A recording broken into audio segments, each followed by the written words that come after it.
নমস্কাৰ জিআৰজি ব্লগলৈ পুনৰবাৰ সকলোকে স্বাগতম জনাইছোঁ। আজি আমি আলোচনা কৰিবলৈ লৈছোঁ ইউনিভাৰ্চিটি গ্ৰাণ্টছ কমিশ্যনৰ জৰিয়তে NSP পৰ্টেলৰ দ্বাৰা যিবিলাক স্কলাৰশ্বিপ প্ৰদান কৰা হয় সেই স্কলাৰশ্বিপৰ বাবে আবেদন কৰিবৰ কাৰণে ছাত্ৰ ছাত্ৰীসকলে কি ডকুমেণ্টছ সাজু কৰিব লাগিব। যিহেতু প্ৰায়বিলাক স্কলাৰশ্বিপৰ বাবে অনলাইন আৰম্ভ হ'ব, গতিকে ছাত্ৰ ছাত্ৰীসকলে যিখিনি ডকুমেণ্টছ লাগিব সেই ডকুমেণ্টছখিনি এতিয়াই গোটাই থ'ব লাগিব।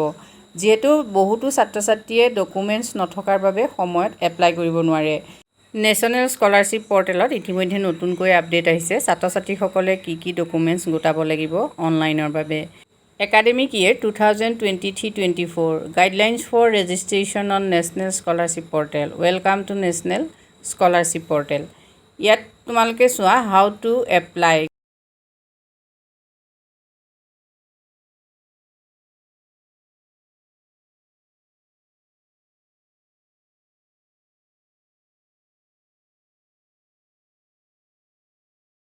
কেনেকৈ এপ্লাই কৰিবা? প্ৰথমতে ছাত্ৰ ছাত্ৰীসকলে ৰেজিষ্ট্ৰেশ্যন কৰিব লাগিব। নিজৰ নাম আৰু সম্পূৰ্ণ পৰিচয় দি পেলাই ৰেজিষ্ট্ৰেশ্যন কৰিব লাগিব।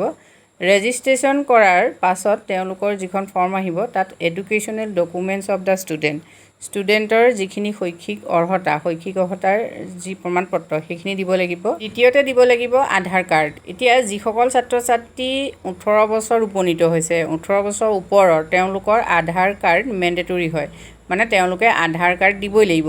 কিন্তু যিসকল মাইনৰ ষ্টুডেণ্ট হয়, মাইনৰ এপ্লিকেণ্টছ হয়, মানে 18ৰ তলত হয়, 18 বছৰ তলৰ ছাত্ৰ ছাত্ৰীসকলে পেৰেণ্টছৰ আধাৰ কাৰ্ড দিলেও হ'ব। পেৰেণ্টছৰ আধাৰ কাৰ্ডৰ এগেইনষ্টতো তেওঁলোকে আবেদন কৰিব পাৰিব। মানে পোষ্ট মেট্ৰিক আৰু প্ৰি মেট্ৰিক দুটা যিহেতু স্কলাৰশ্বিপৰ কথা মই কৈছোঁ, য'ত মাইনৰসকলেও আবেদন কৰিব পাৰে। মাইনৰসকলে পেৰেণ্টছৰ আধাৰ কাৰ্ডৰ এগেইনষ্টত এপ্লাই কৰিব পাৰিব। নেক্সটটো হ'ল in case of EID no disbursal of scholarship would happen till Aadhaar is submitted in a given time frame. Enrolment আইডেণ্টিফিকেশ্যনৰ সময়তো যদি আধাৰ কাৰ্ড ছাবমিট কৰা নহয় তেতিয়াহ'লে স্কলাৰশ্বিপটো ছাত্ৰ ছাত্ৰীসকলে লাভ কৰিব নোৱাৰিব।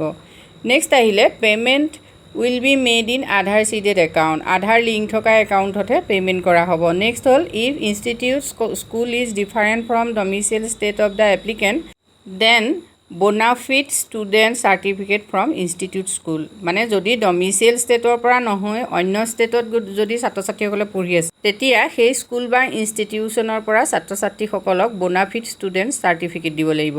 নেক্সট আহিলে name, gender, date of birth must be same as in student's Aadhaar. ছাত্ৰ ছাত্ৰীসকলৰ আধাৰ কাৰ্ডত যিটো নাম থাকিব বা যিটো জেণ্ডাৰ থাকিব, ডেট অফ বাৰ্থ যিটো থাকিব সেইখিনি একেই দিব লাগিব এপ্লিকেশ্যন ফৰ্মত। নেক্সট হ'ল name, gender must be same as in parents' Aadhaar. পেৰেণ্টছৰ আধাৰত যেনেকৈ নাম থাকিব, জেণ্ডাৰ থাকিব, ঠিক একেই নাম আৰু জেণ্ডাৰ তেওঁলোকে উল্লেখ কৰিব লাগিব। মানে এইখিনি যদি দিওঁতে ভুল হয় তেতিয়াহ'লে ছাত্ৰ ছাত্ৰীসকলৰ এপ্লিকেশ্যন ৰিজেক্ট হ'ব। নেক্সট হ'ল after filling the application form student must do their EKYC। Application ফৰ্মখন ফিল আপ হোৱাৰ পাছত ছাত্ৰ ছাত্ৰীসকলে EKYC দিব লাগিব। অনলাইন এপ্লিকেশ্যন ফৰ্মখন কেনেকৈ ফিল আপ কৰিব ছাত্ৰ ছাত্ৰীসকলে সেই সম্পৰ্কতো ইয়াত এটা ইনষ্ট্ৰাকশ্যন দিয়া আছে। ইনষ্ট্ৰাকশ্যনখিনিও তোমালোকে চাই লোৱা। প্ৰথমতে আহিলে date of birth. Date of বাৰ্থৰ ক্ষেত্ৰত বিশেষকৈ এডুকেশ্যনেল চাৰ্টিফিকেটত যিটো ডেট অফ বাৰ্থ থাকিব সেইটোৱে দিব লাগিব। নেক্সট আহিলে state of domicile. Domicile state বুলি ক'লে আমি যিখন ষ্টেটত বাস কৰি আছোঁ বা আমাৰ পাৰ্মানেণ্ট এড্ৰেছ যিটো হয় সেই এড্ৰেছ সহ যিখন চাৰ্টিফিকেট সেইখনেই হ'ল ডমিচিয়েল চাৰ্টিফিকেট, সেইখন দিব লাগিব। যদি আমি নিজৰ ষ্টেটৰ পৰা অন্য ষ্টেটত গৈ পঢ়িছোঁগৈ তেতিয়াহ'লে বোনাফিড চাৰ্টিফিকেট দিব লাগিব। সেইখনো ছাত্ৰ ছাত্ৰীসকলে সেইটো কাৰণে উলিয়াই থ'ব লাগিব। নেক্সট ছাত্ৰ ছাত্ৰীসকলে কেটেগৰী নিৰ্বাচন কৰিব লাগিব। মানে স্কলাৰশ্বিপ কোনটো কেটেগৰীৰ বাবে তেওঁলোকে আবেদন কৰিব। যিহেতু ইতিমধ্যে মই কৈছোঁৱেই যে প্ৰি মেট্ৰিক স্কলাৰশ্বিপ আছে আৰু পষ্ট মেট্ৰিক স্কলাৰশ্বিপ আছে। এতিয়া প্ৰি মেট্ৰিক স্কলাৰশ্বিপৰ বাবে ছাত্ৰ ছাত্ৰীসকলে কেনেকৈ আবেদন কৰিব, প্ৰি বা পোষ্ট মেট্ৰিক স্কলাৰশ্বিপৰ বাবে ছাত্ৰ ছাত্ৰীসকলে কেনেকৈ আবেদন কৰিব। পোষ্ট মেট্ৰিক স্কলাৰশ্বিপতে যিহেতু আমাৰ মেৰিট কাম মেইন স্কলাৰশ্বিপ কেইবাটাও আছে। ইয়াতে 11, 12 বা এবভ ইনক্লুডিং কোৰ্চেছ যিবিলাক ITI, BSc, BCom, BTech, medical students বা অন্যান্য বিভাগত IIMS ষ্টুডেণ্টছ, এই সকলো ষ্টুডেণ্টে কি কৰিব পাৰিব, এই স্কলাৰশ্বিপবিলাকৰ বাবে আবেদন কৰিব পাৰিব। গতিকে স্কলাৰশ্বিপৰ কেটেগৰী তেওঁলোকে নিৰ্বাচন কৰিব লাগিব।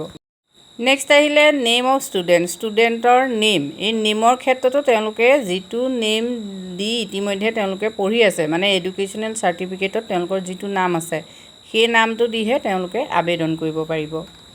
নেক্সট তেওঁলোকে ভেলিড মোবাইল নাম্বাৰ দিব লাগিব, যিটো মোবাইল নাম্বাৰ অথেণ্টিক হয় আৰু লগতে কাৰেক্ট হয়, তেওঁলোকে মোবাইল নাম্বাৰ দিব লাগিব। In case of post matric স্কলাৰশ্বিপৰ ক্ষেত্ৰত ষ্টুডেণ্টবিলাকে তেওঁলোকৰ পেৰেণ্টছৰ মোবাইল নাম্বাৰ দিলেও হ'ব।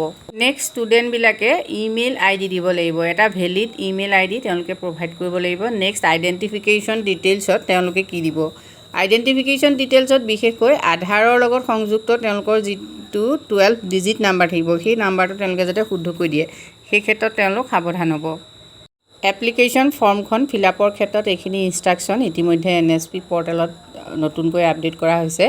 ইয়াতে ইম্পৰ্টেণ্ট নোটো দিয়া আছে, তোমালোকে সেইটো চাই লোৱা। যদি NSP পৰ্টেলত তোমালোকে এপ্লিকেশ্যন কৰাৰ পাছত এপ্লিকেশ্যন ছাবমিট হোৱাৰ পাছত কেতিয়াবা লগইন কৰিবলৈ ID নাম্বাৰ আৰু পাছৱৰ্ড দিয়া লগা হয়। গতিকে লগইনৰ বাবে ID নম্বৰ আৰু পাছৱৰ্ড তেতিয়াহে তোমালোকে পাবা, যদি মোবাইল নাম্বাৰটো শুদ্ধকৈ দিয়া। আৰু কেতিয়াবা কি হয়, পাছৱৰ্ডটো যিটো দিয়া হয় সেই পাছৱৰ্ডত নাহিলে লগইন কৰোঁতে অসুবিধা হয়, তেতিয়া আকৌ ফৰগেট পাছৱৰ্ডত মাৰিও তোমালোকে লগইন কৰিব পাৰিবা। নেক্সট ইম্পৰ্টেণ্ট এখন চাৰ্টিফিকেট আছে, সেই চাৰ্টিফিকেটখন তোমালোকে কিন্তু গোটাবই লাগিব। সেইখন হ'ল এনুৱেল ইনকাম চাৰ্টিফিকেট, যিখন চাৰ্টিফিকেট নহ'লে তোমালোকে এই স্কলাৰশ্বিপৰ বাবে আবেদন কৰিব নোৱাৰা। মানে এনুৱেল যিখন ফেমিলি ইনকাম চাৰ্টিফিকেট সেইখন সকলোৰে বাবে প্ৰয়োজনীয়, যিহেতু বহুতো স্কলাৰশ্বিপ মেৰিট বেচিছৰ লগতে এনুৱেল ইনকামৰ ওপৰতো নিৰ্ভৰ কৰে। গতিকে তোমালোকে এনুৱেল ইনকাম চাৰ্টিফিকেটখন এতিয়াই গোটাই ল'বা।